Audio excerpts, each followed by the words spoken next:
Hey, so good afternoon, everyone. I'm Councillor Nick Adams-King. I'm the Executive Member for Hampshire 2050 and Corporate Services, and welcome to my decision day this afternoon. I'd also like to welcome Councillor Zoe Huggins, who's my fellow Cabinet Member. We've got apologies from Councillor Jan Warwick, who is currently on a barge in Oxfordshire. But also, I think we have got apologies from Councillor Stephen Reid, who's the Select Committee Chair, and also from Councillor Rod Cooper. But welcome to Martin Todd, Councillor Martin Todd, who, is this your first opposition? Well, not my first opposition decision day, but it's my first one with you, Nick, and on this particular one. You're very welcome, Martin. It's nice to see you. And to Councillor Malcolm Wallace, who's representing the independent group, Green Councillor, and we've got apologies from Councillor Alex Crawford, who's our Labour opposition spokesman, but welcome to Councillor Jonathan Williams, who is coming along to talk about one of the items that we are considering a bit later on. There have been no deputations received, so we'll go straight on to the decisions. And the first one is connect to Hampshire, an update on our temporary staffing agency. So Jack, I think, is going to present that. And we're looking at recommendations through paragraphs 2A to D on page 5, Jack. Yeah, brilliant. So Jack Broughton, Director of People and Organisation. So the paper basically updates the council on our joint venture agency, Hampshire and Kent Commercial Services LLP, which trades as Connect Hampshire. It assures the council of strong governance arrangements in place through the LLP board, which meets on a quarterly basis, and an exec board, which meets monthly with relevant senior officers taking part in those arrangements. The report references the performance of the agency, including growth in the proportion of direct source workers, which it has been increasing over the last couple of years, and it also notes on the kind of financial performance of the agency, and particularly confirms the financial position for 23-24, whereby we, as a council, received a dividend of circa 540,000. The paper also notes the estimated profit for the year 24-25, but that's unconfirmed at this point in time. So, and as you've said, Leader, the recommendations are on page 5, paragraph 2. Thanks very much, Jack. And obviously it's good to know that not only do we get a dividend out of this, but also that it enables us to control the temporary staffing market for ourselves within our own organisation. So that's something that works well. Can I check with councillor colleagues, any questions or any comments to make, Martin? Very minor comment. It's just really good to see that joint working with a pragmatic ownership setup is positive and successful and doesn't lead to the financial collapse of the councils involved. Yeah. Malcolm? Yeah, a couple of things. But firstly, has there been any impact of the change of leadership at Kent? Has that affected things at all? And also, I wanted to ask, obviously, we've got this in place to try and reduce our costs, and it seems in some areas we're doing really well. We've got 100% in some areas, I think, of staff being hired through this through this agency, but it's lower in other areas, and particularly in social work, we're at 33%. Is there? I mean, is our plan to get that higher, up to are we aiming to get that to 100%? Is that the goal? And if so, what are the steps we're doing to get there? Obviously this is a good thing that we're doing here. Fully behind it. I just want to see if we can make the most of it. So, sorry, Leader, is it all right if I answer that? Yeah, no, fine. Yeah. I can't answer those questions, so you can. That's fine.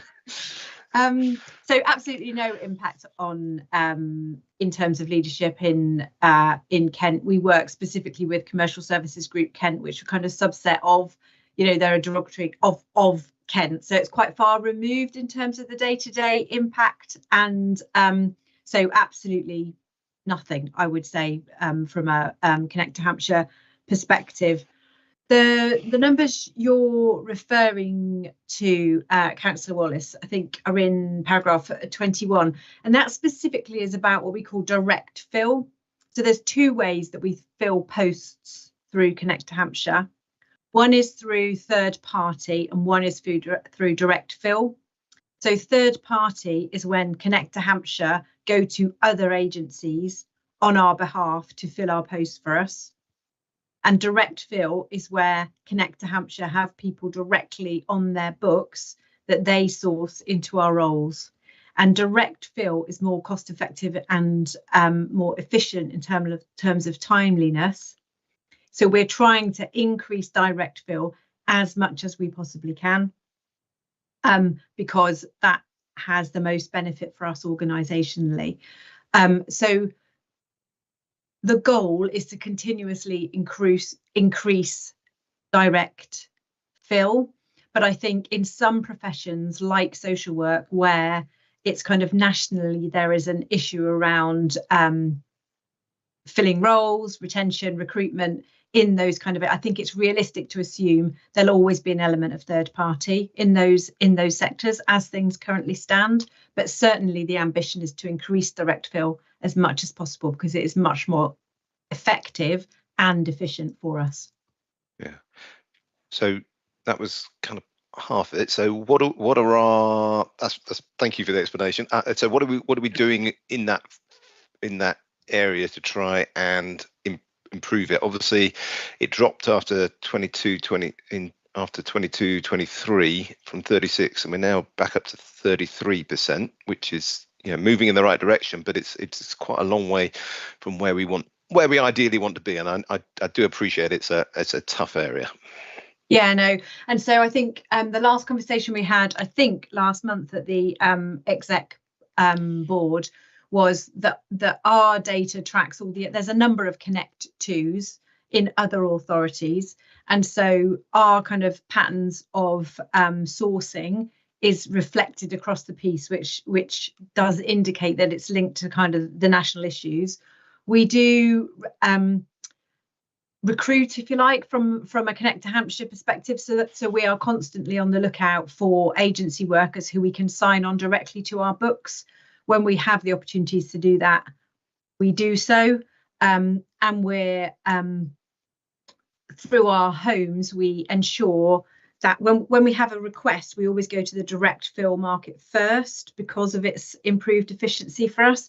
So there's a number of ways in which we are seeking to build the direct fill, and we have dedicated talent, what they call talent partners, who search for agency workers to join our books. But I think the nature of social work and care is that many of our agency workers that we deploy and that we rely upon are actually on the books of multiple different agencies, because that's the way that they choose to earn their living, if you like. So it's their kind of portfolio of work. So those people are less likely to be on our direct fill books, only working in our homes. So recruitment is definitely something, and attraction is definitely something we pursue, but it's really difficult. Thank you. Martin's got another question. I was struck by the fact that we're partnered with somebody who's very firmly not a neighbour. And I just wondered if we've looked at the opportunity, for example, to build more scale by, as we've seen, for example, in the sort of back office type world, by having further partners, particularly neighbours, in any direction, Sussex, Berkshire, Portsmouth, Southampton. Yeah. Also. So a number of so Surrey for sure have a Connect to Surrey. So that we are partnered with Commercial Services Group Kent, not Kent the council, if that makes sense. So we don't join up with Kent on agency resource. Kent do have a Connect to Kent through Commercial Services Group Kent, as do a number of other authorities across the country. I can't remember what the latest count is. There's a Connect to Luton, there's a Connect to Surrey, Connect to Hampshire, Connect to Oxford, I think. So what we do though, so when Luton's on my mind because they're currently doing a particular piece of work that may be of interest to us through the Commercial Services Group Kent, they will share that learning or suggest that Luton are having an issue, the same issue that we are having, and might we benefit from joining up. So Commercial Services Group Kent I would describe them as really positive partners in that they're constantly seeking to connect us where there is learning or shared experiences that we might benefit from. But our specific commercial arrangement is with Commercial Services Group Kent. Right. So this is okay. That's really helpful because I hadn't understood that. So it's not we're doing this in Hampshire and Kent and we're partnering with Kent. It's like this is a service that Kent is offering to lots of different places, and they happen to be offering it to us here in Hampshire. Yeah. I suppose the question about collaboration with neighbours still remains, and in particular, I mean, it will be interesting when we start looking at how, because the NHS, for example, has been doing a lot of this type of activity of bring their own, bank staff in-house and not using outside contractors where possible. And I just wondered if we're thinking about our footprint, particularly in the world of devolution, local government reorganisation, whether having a partnership, extending our footprint would be something that made sense.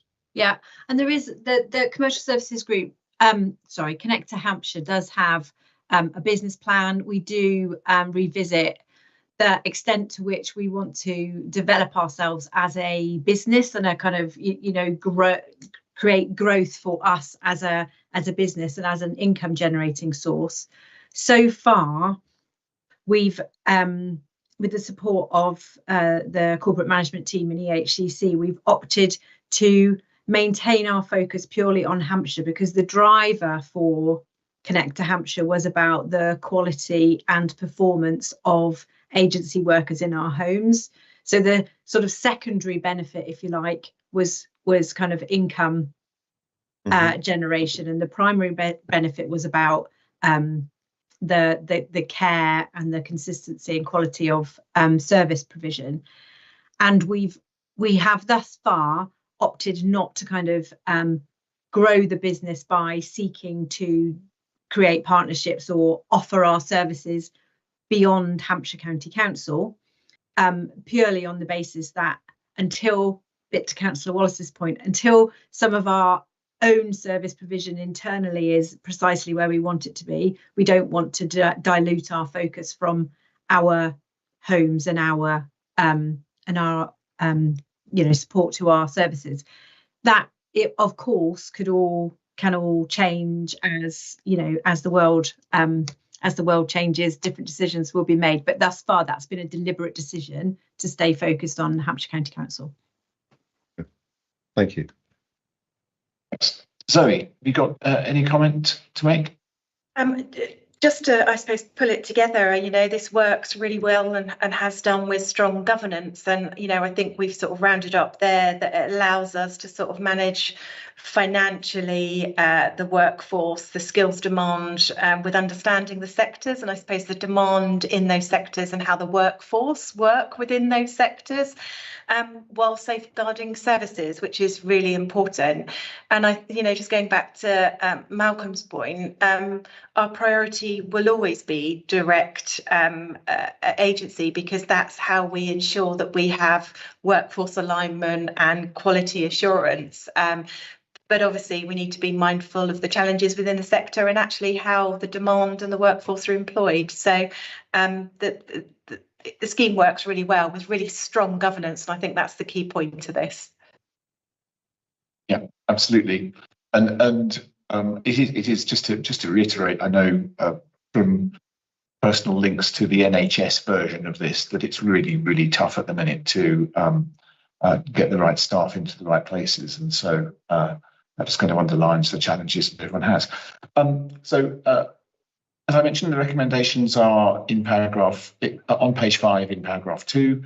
I'm very happy to agree with those. And Jack, thanks so much. It's doing a good job for us all. So it's the main thing. Next one is the local cycling and walking infrastructure plan for New Forest, which I think is Emma. It's probably an Emma and Dominic joint production, I would imagine. Certainly, I think more on the Dominic joint than Emma. So thank you, Leader. You have made decisions on a number of our LCWIPs, local cycling and walking infrastructure plans. So these are the next two in the series, and I will hand straight over to Dominic for the introduction to the papers. Thank you, Emma. Good afternoon. Yeah, as Emma says, these are two more LCWIPs. There are a number of elements in common to both reports. We have two reports today, so I will, to avoid duplication, I'll cover those off first and then come to the detail of the individual reports. First thing to say is that these two LCWIPs, if you're happy to approve these today, will complete our coverage of LCWIPs. We'll now have county-wide coverage. The other thing to say is that in both cases as well, they only cover part of the district. We have existing coverage for the waterside area in New Forest. We have existing coverage for the rest of the district beyond the city boundaries for Winchester. So these are both part district documents. Both have been developed in partnership, in the case of New Forest, with a number of local partners, the National Park Authority, District Council and Forestry England, and in the case of Winchester, with Winchester City Council. We followed the same process that we have done with the other LCWIPs. So in terms of methodology, they're very similar, and they have individualised local outcomes, but the look and feel of the documents is quite consistent. For both as well, you have a draft of the document attached, which is what we're looking to ask you to approve, as well as a report of consultation for each district area as well. So having covered that off for both together, just turning to the New Forest one first of all, probably the main thing to highlight here is that there are some local characteristics to the New Forest area which have required us to take a slightly different approach. Having said there's the consistency, this is the local element to it. Firstly, there's a much higher proportion of leisure cycling within the forest, and we've reflected that in the network. And the second thing to say is obviously there's a lot more in the way of protected characteristics, protected habitats. So we have, at Natural England's request, carried out some habitat regulation assessments as well in relation to the plan. So with that, we're asking for approval of the document and happy to take any questions. Super, thanks very much, Dominic. So the recommendations are in paragraphs 2 and 3 on page 19 of the report. So comments from colleagues or questions, Martin? Probably more interested in the next one than this one, but well, no, I'm interested in both, and maybe I'll start with a few questions that that tie into, that will be applicable to both, so to the overall structure. Because I had a look at the guidance that the government offers on LCWIPs, and I've also had input, including for the forest, about some frustrations that people have. I mean, I suppose the first thing to say is obviously a strong interest in getting these in place. I suppose, sorry, just for clarity, although I'm not a decision maker here, it's probably useful just to be clear that I am a Winchester City Councillor, and when we talk about Winchester, then I have a personal but not a prejudicial interest, since I don't get affected financially one way or another by any decisions that we make. And I think I have a dispensation granted, probably. But just for clarity on that. So if I look at the guidance, they're quite a lot more specific in the government's guidance in terms of their suggested approach to prioritising the infrastructure improvements, having a joint prioritised programme of cycling and walking improvements, short term, medium term, long term, what costs with possible, where possible. I mean, what we've done in both is kind of list 5 priority walking routes and 5 walking areas and 5 priority walking cycling routes. But that doesn't quite measure up, and it taps into some of the frustration that I'm hearing both in the forest and in Winchester about, well, how is this actually going to happen? How are the details going to be done? There's also a secondary concern that in both cases, there's kind of input that people made where they're unclear what will be done with it. So, for example, Hythe and Dibden Parish wrote in about the lack of a primary link from Hythe and Dibden to Bewley, Lymington and Brockenhurst. and raised concerns about the need, particularly on the boundary between the two LC whips, for better infrastructure for crossing the A326. So I suppose we're not in a, we'll die if we start talking about all the details of the LC whips, and there needs to be a decision about whether to move on. I suppose my two questions are, one more observation, which is the way that the guidance explains governance is they imply a wider range of stakeholders directly involved in the actual project board in terms of how things run. They talk about public and interest groups being represented, being stakeholders, and stakeholders being on the board. So I suppose my question is, what is the plan going on from here? Is there going to be the ability to take adjustments where people are making comments, such as the ones about the A326 or the need to better connect Hythe and Dibden, the main part of it? And is there a process from here on that does the work on a more granular level of prioritizing interventions, deciding what happens in the short, medium and long term in line with government guidance, and having wider stakeholder engagement in that? Right, can I take the second question first? Perhaps as a sort of more general answer, actually. It's probably important to highlight that we see these as fairly strategic level documents, and they're not intended to be a full network for each LC whip area, in this case mostly district areas. They provide the framework for that, and we're identifying primary and secondary routes within the LC whips. There is a more granular level of detail to follow, and that would be local development work, which would be carried out guided by the content of the LC whips. So that does point towards there will be further work that will be carried out, and it will do that, filling in the gaps and identifying those priorities at more granular level. In terms of the question around governance, we've taken possibly a slightly different approach to some areas, in that we have a project board that covers all of the LC whips that we've been producing, rather than project boards for each individual LC whip. So it hasn't really been practical to bring in a particular group that represents that whole county-wide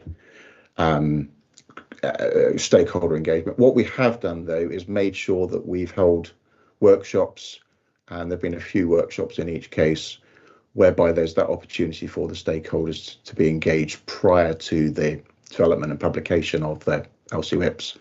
And then, of course, that's open to consultation as well at that latter stage. I'm not sure I've noted down another question beyond those. Does that answer your questions, or was there anything else that I haven't picked up there? I suppose my question would be that there's a gap between what we have here and when we start to engage people in the detail of a particular scheme, which is working out which schemes get priority and which get worked on. And so I suppose,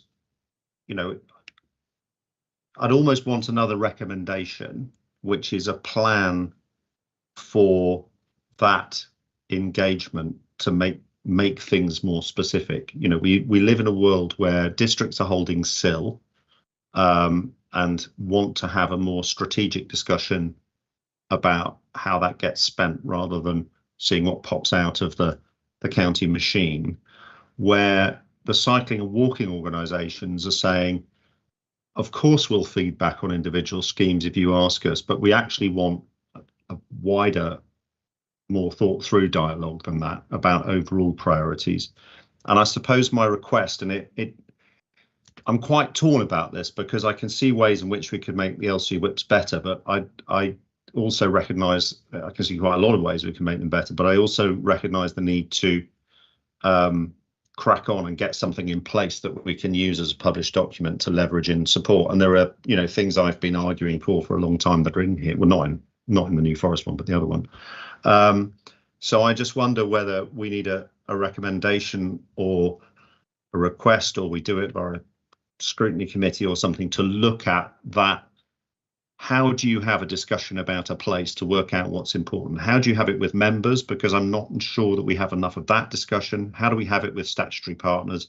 How do we have it with voluntary sector groups in order to take what we have in front of us and help move it on in such a way that we're implementing things that have support, reflect the insight of users and people closer to the ground, and make sure we're setting pragmatic priorities that enable us to move ahead at greater pace? Yeah, I mean, I think that the LCWIPs are intended to be the first step of that at a district-wide level, typically a district-wide level. Obviously, this is more focused than that one.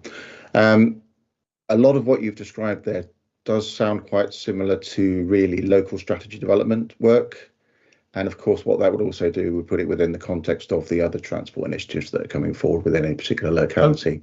Yeah. And, you know, that's an important consideration as well, to have that as part of a wider discussion. In terms of priorities, I mean, priorities, unfortunately, to some extent are directed by where funding is coming from to an extent at the moment. So where we have funding coming in, we would certainly be engaging in that sort of discussion. Where it gets a bit more tricky is those discussions, as you've said, with districts, perhaps around allocation of SIL. But again, that's kind of part of the general transport planning work that we do. Well, I suppose I've realised there was one question you didn't answer, but I'll come back to that.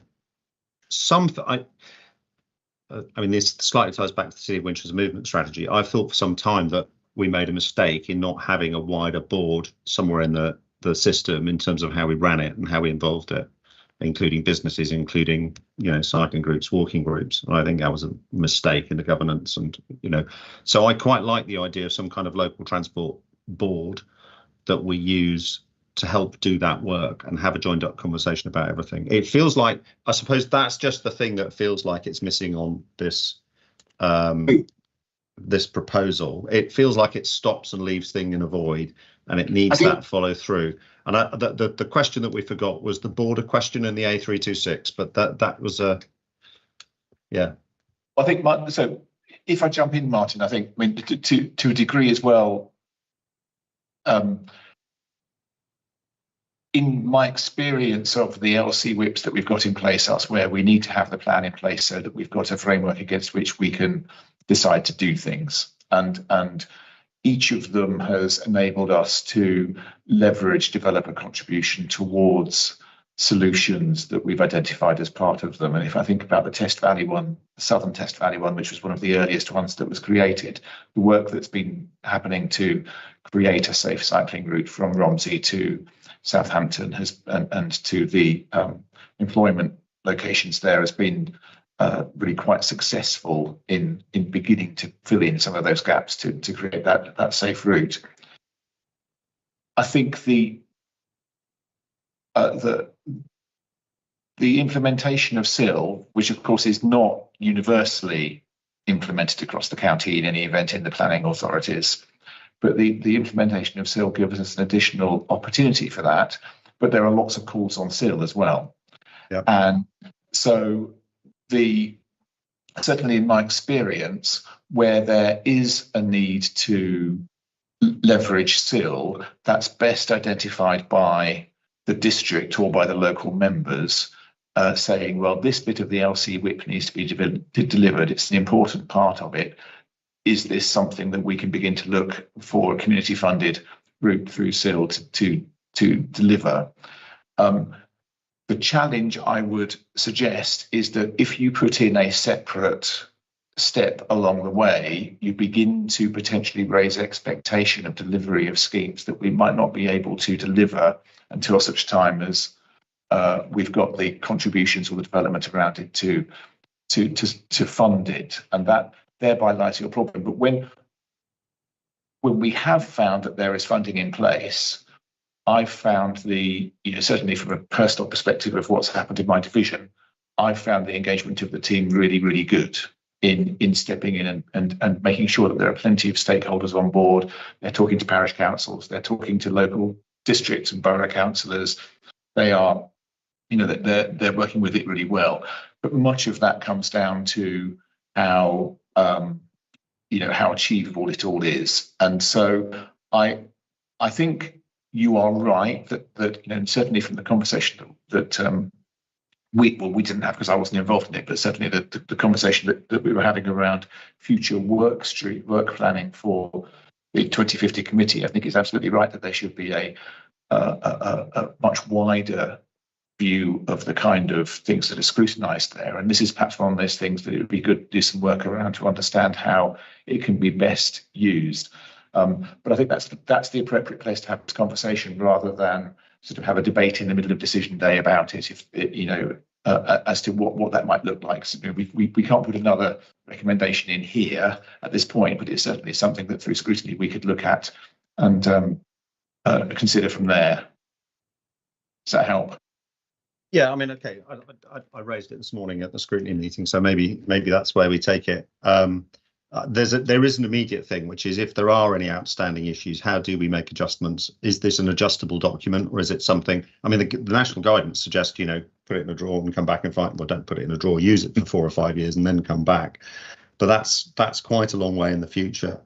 And for example, if you're looking at developments at Fawley, then understanding what's happening in the area of the A326 and the north-south routes and other such things and east-west routes becomes quite an urgent question. So, knowing what's going on at Fawley, I think it's going to be 4 or 5 years before anything happens on the water side that would impact this. Both at Archwood and Dibden and at Fawley, all of that is now is still that kind of time off, and it'd be appropriate to look at it at that stage as well. Sorry, Dominic, I'm kind of answering for you a bit, but that's absolutely fine by me. No issue with that. Yeah, the remaining question was the Hythe and Dibden one. I mean, just as a general observation on that, the document does bring in a number of, if you like, cross LC-WIP links, in that it links to other routes within the waterside area. I do have Ben Mitchell on the call, who's the lead author of the LC-WIP. Ben, would you be all right to come in and just talk about specifically about Hythe and Dibden, if there was anything you've picked up from that? Of course, yes. Yes. So in terms of consultation, I'm just having a look through. We did actually receive a deputation from Hythe and Dibden. We are aware, of course, that there are concerns with regards to connections across the A326. We have tried to integrate these into the LC where possible through these leisure routes. There are a couple of primary and secondary utility routes which do cross over, which will have been audited and have potential options associated with them. The leisure network links, unfortunately, have not been audited. And so although these will provide a basis for further funding and schemes that are associated with those links across the A326, at the moment, we don't know exactly what they are, but they are there and they will be used for basis for further works. Just a technical point, I think the request from Hythe and Dibden was about the Bewley Road route being a primary utility route, because that's certainly how they see it being used, as well as a leisure route. So I suppose the question would be, is there a possibility or a method of adjusting whether something is a primary utility route? They were particularly concerned in their email, which I suspect you've also got, about the connection from sort of Dibden Purlieu to Bewley. Yes. So in terms of going forward, I mean, nothing in the LC WIP is set in stone. There will always be a role for at a feasibility study stage to investigate have we got the right route. At the moment, I do not believe that it has been included as a primary or secondary routes, although should funding become available and should a need be identified, that is certainly something that we could look into. Is it, just for clarity, is there a governance process for that, or is it something that would just happen through general work planning? Shall I step in there, Ben? We haven't got a formal programme for reviewing and updating the LCWIPs currently. As you suggest, we would put them aside for a while. I don't think it'd be as long as 5 years necessarily. Of course, the complication is that with local government reorganisation coming up as well, these will presumably be inherited by the future unitary authorities. So it will probably be up to them what they decide to do with it at that point. Joy. I'm going to let Malcolm have a go now, Martin. No, I was done. I thought that was you've had enough of me for that. Well, what I should just say is we do have a bit of a time limit on ourselves this afternoon as well. Because I know we've all got other things on a bit later on, so we might just keep an eye on the clock. But I fully accept there's stuff here to talk about. But very happy to take stuff on offline and talk about it, elsewhere. Malcolm. Yeah. Firstly, I wanted to say congratulations on reaching the end. It's a massive amount of work to do all of this, and it is really positive that we have these LC whips in place across the entire county. So I'm really pleased to see that. But it's also exciting to hear the conversation we just had, because everybody's keen. Right now we've got these LC whips. What do we do? How do we make them actually happen? And that is one thing we're all really excited to see going forward. I mean, I've had a bugbear for years that they're called LC whips, right? And it says plan in there, and it's not really a plan. It's a strategy, isn't it? Because like you said, there's no funding. So until you get funding, nothing happens. So I wish they hadn't been called LC. I didn't have that P on the end. I think that's confused a lot of our residents actually when they've been contributing to this, because they've been expecting, we've got this plan, great. When are we going to see it? And that's been hard to explain. So it's great we've got them. It's great. It's we all want to see increased cycling and walking, and putting some of these new paths in place. It just means that people will use them. I mean, we've seen that all over the place, that once we actually build these things, people will come and use them and cycle and walk. So we do want to make these happen, and that is what I think we're excited about for the next step. I was talking this morning on the Universal Services Decision Day because they were doing the countryside plan on that. What was that? Sorry, we'll get the right words. Countryside Action Plan. And it's interesting how that ties in with this, or could do a lot more.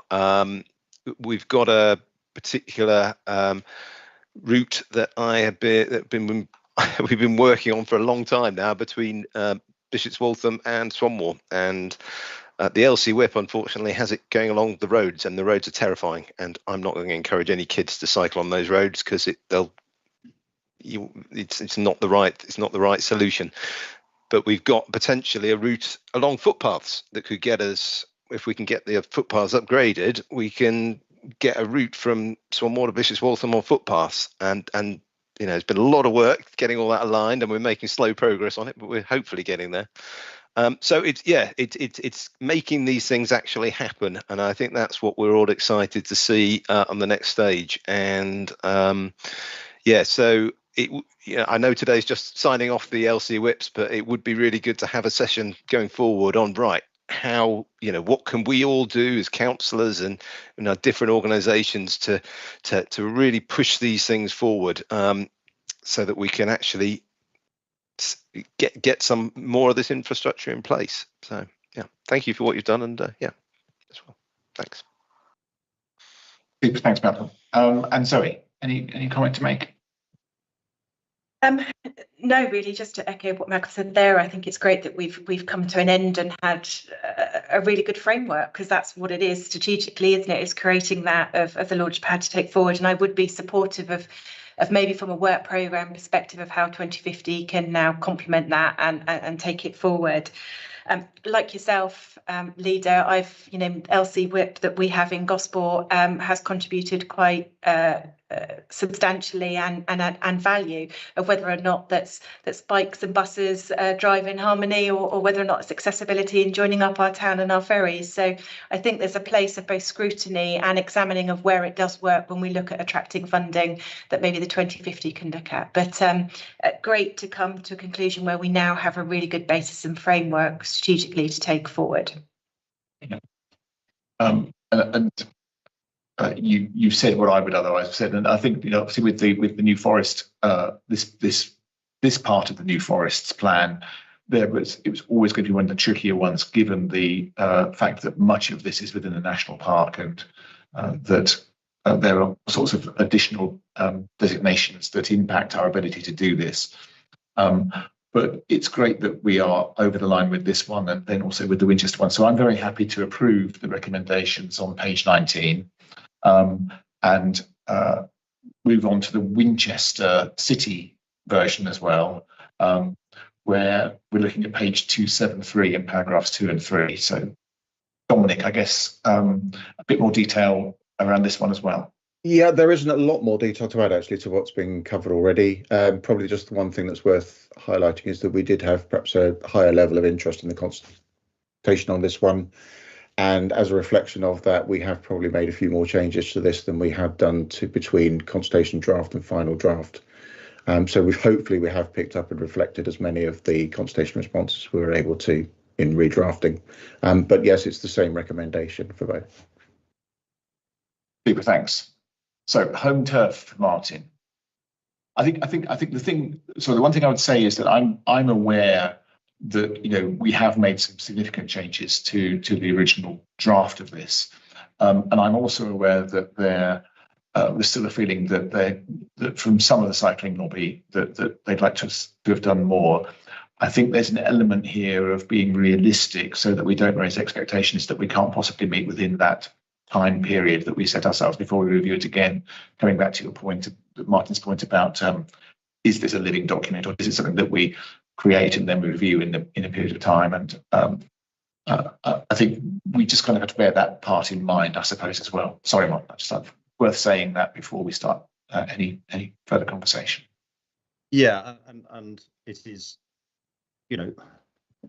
you're right to say that there's a whole bunch of things here where if we did them, there's quite a long to-do list with all the things on this plan. And they're not even close to enough money to do them all. But there are other things that people would like to be doing as well, and we haven't captured. We haven't even captured, I think, in some places, interventions that are in other documents. So there's ideas in the livable neighbourhood that aren't reflected in this.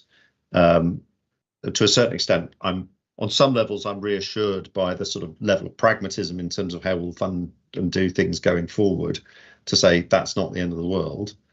This is an enabler, not a limitation, I suppose, needs to be part of the mindset. Or maybe that's a point that we need to clarify on, which is, if it becomes clear during a particular development or a funding opportunity or a project that actually something that isn't in this plan needs doing. I think I got the impression from when you were talking about, for example, the New Forest route earlier, that isn't going to be a showstopper. This is a sort of starting point and a set of aspirations that we feel able to go to developers and ask them to fund, but it's not a cap in terms of saying, oh no, it's not in the LC Whip, we're not allowed to do that if our thinking evolves. And sorry, just to jump in for you, that we demonstrate that already elsewhere. So there are schemes in areas that have LC whips that are not in the LC whip, but it's been an opportunity for us to carry something out that is of benefit. From additional cycleways to dropped curbs, or that we do carry out. So this is not the be all and end all, but it is these documents do give us the template against which we can look and say that's something that would be good to do, and that's something therefore that we expect this developer or this development to contribute towards once the Section 106 agreements are created. So it is not. This is not the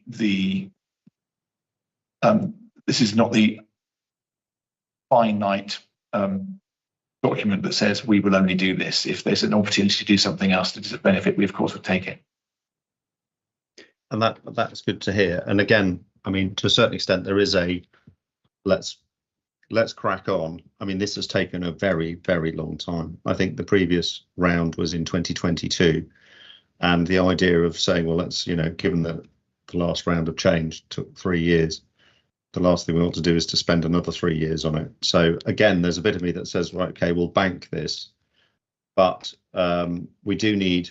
I think in Winchester there is a partly because we do collect SIL, and unusually we have earmarked quite a large sum for active travel interventions within our SIL, and said we will work with the county to spend this on active travel. I do think maybe we do need to put a step in that talks about what we might do with that does have wider involvement, rather than just leaving it to what emerges.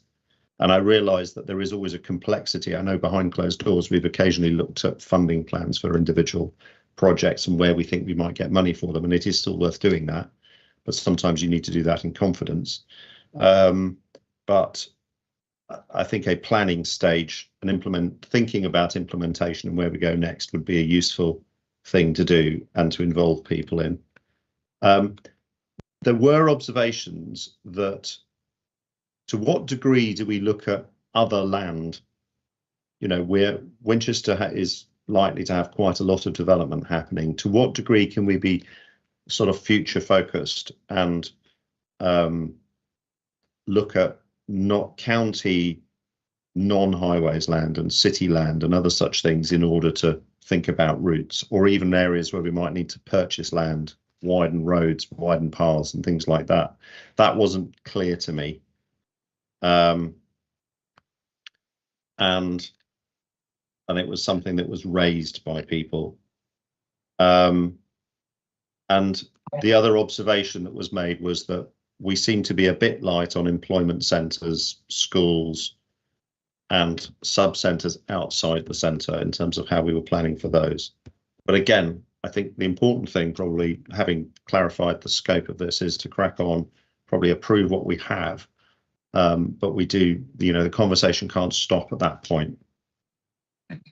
And it doesn't. So, and I think, so Dominic, I assume that in identifying the routes that we think are both needed and achievable, we would look at those issues of land ownership and opportunity amongst them. We would. I mean, part of that comes at the scheme feasibility stage, as has been referenced. What we have done is do an audit of the routes that are identified within the LCWIP, and that comes forward with, in very general terms, what the scheme might be. But what it doesn't do is to do any of that detailed investigative work. And really what we would look for would be the best achievable solution. If that required land purchase, then we'd need to understand what the implications of that would be. And I think, Martin, there's a big challenge for all of us. I mean, you and I are both, all of the councillors on this call, we are all dual hatters in our respective districts. And as we all know at the minute, there is a real challenge, I think, for us in terms of being able to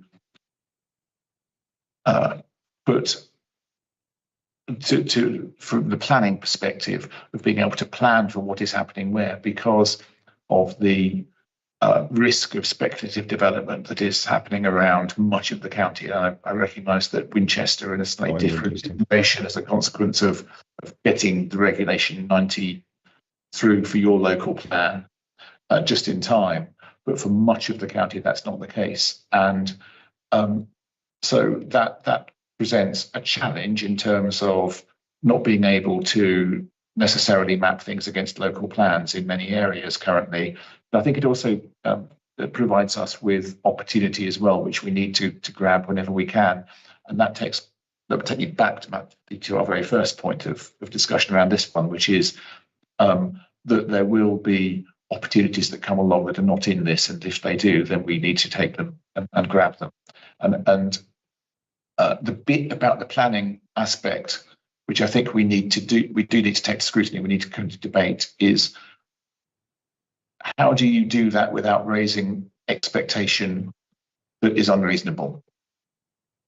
Because there may be a very strong call for a particular route to be completed, but if the development opportunities don't present themselves to be able to fund it, then how do we then manage that expectation and explain why we're not able to deliver that, but we might be delivering something that is less popular elsewhere, or less has a lesser call for it elsewhere? And so that's kind of part of the challenge for all of us around this. I think it's worth a conversation, particularly through scrutiny, to be able to work out how we best manage that.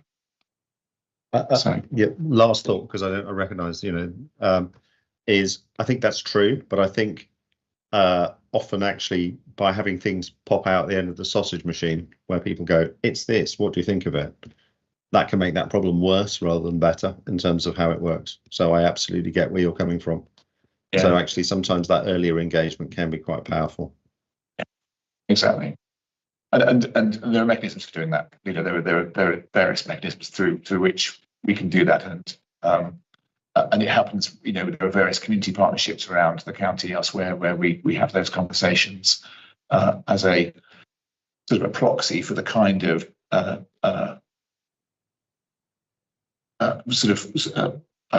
engagement that you're suggesting that we might need to do as a generalization for this. So there are different routes to provide that.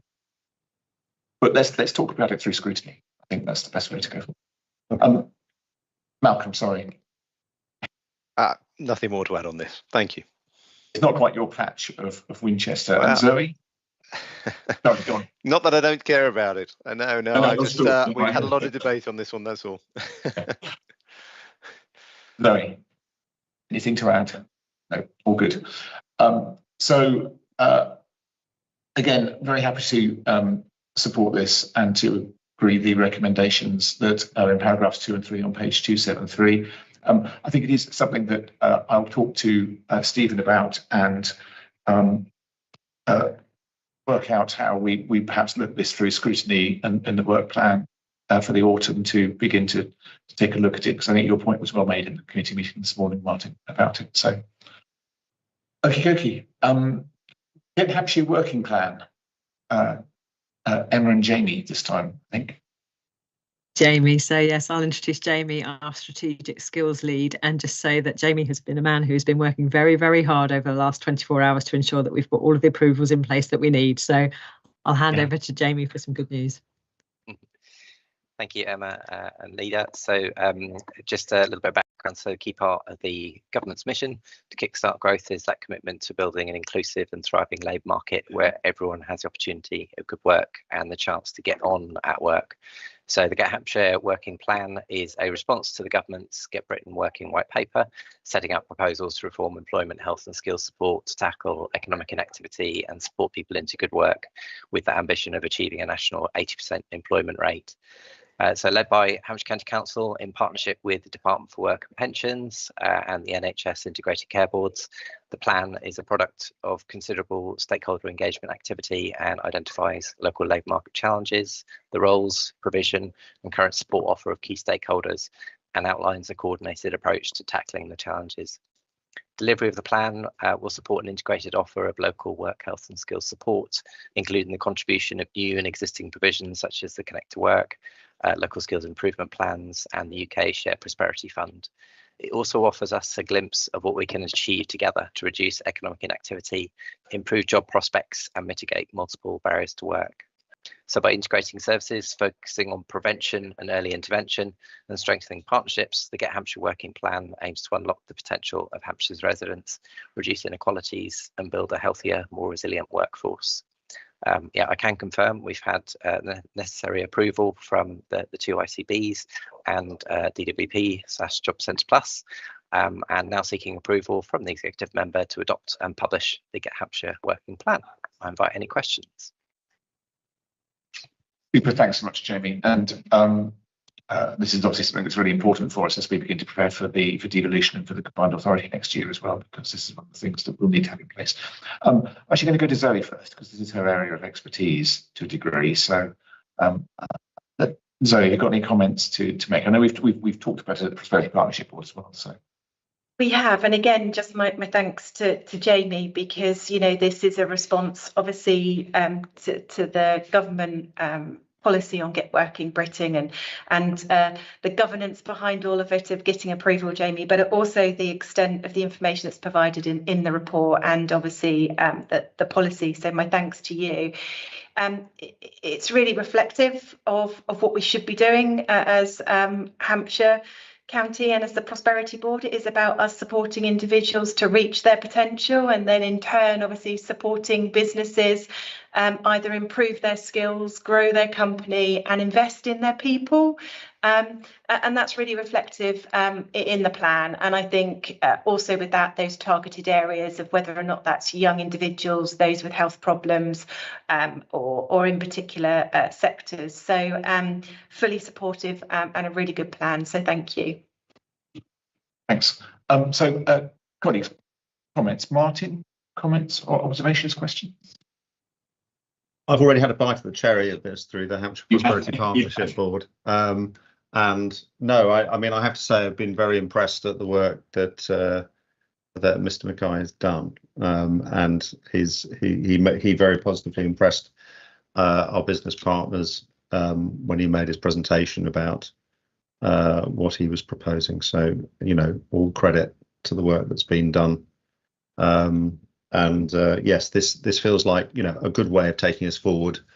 The way the future is uncertain. We will be in a world where it's probably going to need to, a theme we've talked about before, tie up more strongly with Portsmouth and Southampton, because certainly on the south coast, it is one skills market, or you can argue for two, but it's certainly not three, and a sort of family of providers in that area in terms of supporting people back into work.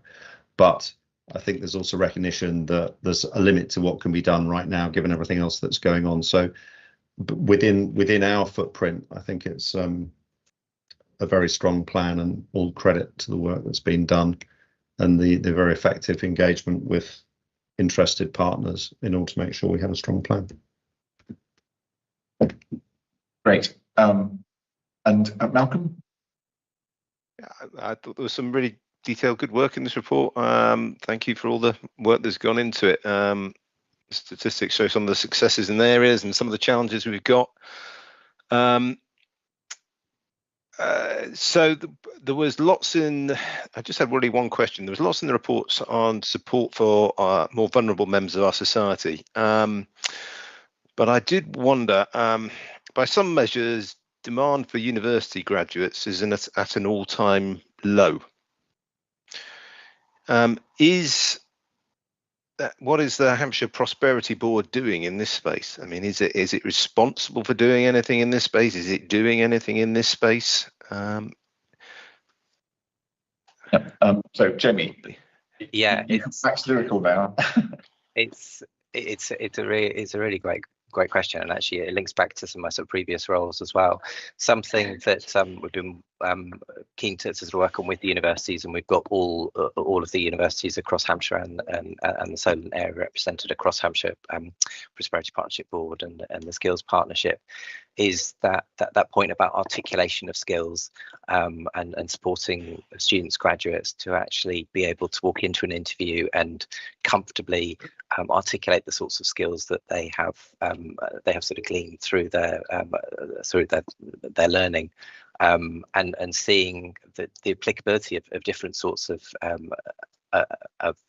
qualifications of the subject areas. My background is sort of psychology, and some people sort of question me, well, how does that link to what you're doing today? But when you break down those courses into sort of buckets of skills, you can see the applicability, you can see how they sort of transfer across. We're actually working with the careers teams certainly with Winchester, and we'd like to do that with the other universities as well, to help with the articulation of skills in students, but also those links with employers, and there's opportunities for work experience as well. One of the reasons graduates are not getting those job opportunities is because they're lacking some of the work experience opportunities, and work experience is something that keeps coming up again. Employers are asking for it, but they're not always offering it. So working with those employers to sort of ensure those work experience opportunities are sort of made available as well. Right, so I guess that's half the answer, because it's working on the person side. Are we doing anything on the job side? Like I said, the actual numbers of jobs for university graduates is by some measures at an all-time low. There just aren't the jobs there. So one side of it is, preparing our students for the best way of getting the jobs that are there. Yeah. But are we doing any work on the side of boosting those university graduate level jobs? Yeah, it's interesting. So actually looking at some of the vacancy data actually across Hampshire, and particularly more sort of the north, but other parts as well, there are more sort of vacancies on those graduate level jobs, so more sort of highly skilled roles, as we're beginning to see more of a focus on sort of green skills, and also sort of technology, artificial intelligence, cloud-based computing. All of those areas, the key jobs tend to be sort of high level as well, and so we would hope that actually that will create sort of more job opportunities. It reminds me of a piece of work that I was involved in when I was down at Solent University years ago, and actually we worked closely with employers in Southampton where the number of graduate jobs was sort of quite low, and they were looking to try and retain graduates, and actually appealing to local employers to actually create more sort of graduate level roles, and I seem to remember there was sort of a pledge that was sort of created that was quite sort of successful. Maybe something like that could be worth sort of exploring as well. That's great. Thanks, Jamie. I mean, obviously, with the report is what it is, but this might be something that we want to look more at going forward. And if I may, just one more point, I think. Although perhaps the number of graduate level jobs is sort of changing, actually there are still many sort of individuals, many residents who have not and may never get those sort of high skill qualifications. They won't have that sort of degree to be able to sort of present to employers. And actually, I feel there's a bit more work to be done with those that have got those lower skills, or indeed in some cases no qualifications at all, to actually help them get into the labour market in the first place. Thank you. Zoe. Yeah, just want to add, I think it's one part of the puzzle of, so this is about Get Working Britain and those targeted areas of maybe the skills to get them back into work, where actually we also have our economic growth plan and skills plan. So they all contribute to that, Malcolm. So the economic growth plan is most probably about supporting the sector areas that we've identified within our region that have growth opportunities, and supporting businesses, so therefore creating the job, where this specifically is about supporting individuals reach their potential by helping them with maybe some of the challenges and barriers that face them entering the work. So there are wider plans, I think, that fit strategically within that, whether or not it's our economic growth plan or skills plan, in addition to Get Working Britain plan. Thank you. I think, so Jimmy, just one final point from me, which kind of goes back a little bit to Martin's point. I know the answer to this. I think we both know the answer to this. It's just just so it's kind of confirmed publicly. You've been working on this to make sure that it aligns with the plan that the Solent Growth Partnership have as well, because ultimately they'll be merged together under the combined authority. Yeah, that's right. So we had the opportunity of collaborating on one plan, but it was decided that because the two geographies face quite distinct challenges in employment rates, each area would produce its own plan. So Portsmouth City Council have led on the development of the Get Solent Working Plan, which was published back in June, and obviously ourselves with this one. But in this plan, we have sort of outlined how we're going to be working, and in fact already are working with Solent colleagues on a future Get Britain working plan for the wider Hampshire and the Solent area. We are sort of waiting for a little bit more sort of guidance information from DWP as to how and when that will sort of work out. But yes, great. And you know, through this and you know, accepting entirely what Malcolm is saying about graduate jobs, but actually helping people into the jobs market where they currently are not able to access that, hasn't it? It is a vital part of helping the most deprived communities in the area, and that has to be a priority for us. And this is a great piece of work to begin to ensure that begins to happen. So recommendations are in 2 to 4, paragraphs 2 to 4, and they're on page 483. I'm very happy to approve those. So item 5, and thank you for all of that. Item 5 is appointments to outside bodies. So as usual, we've got a few people we just need to appoint to bodies where they represent the county council. There are 3 this time. Making Space haven't. Just confirming that Councillor Jackie Branson will continue to be the representative there. The Wellborn Community Forum, we needed to appoint a deputy to replace Councillor Pam Bryant, and that's going to be Councillor Joanne Burton. And Energise Me, just confirming that Councillor Leslie Minahan is continuing her representation there.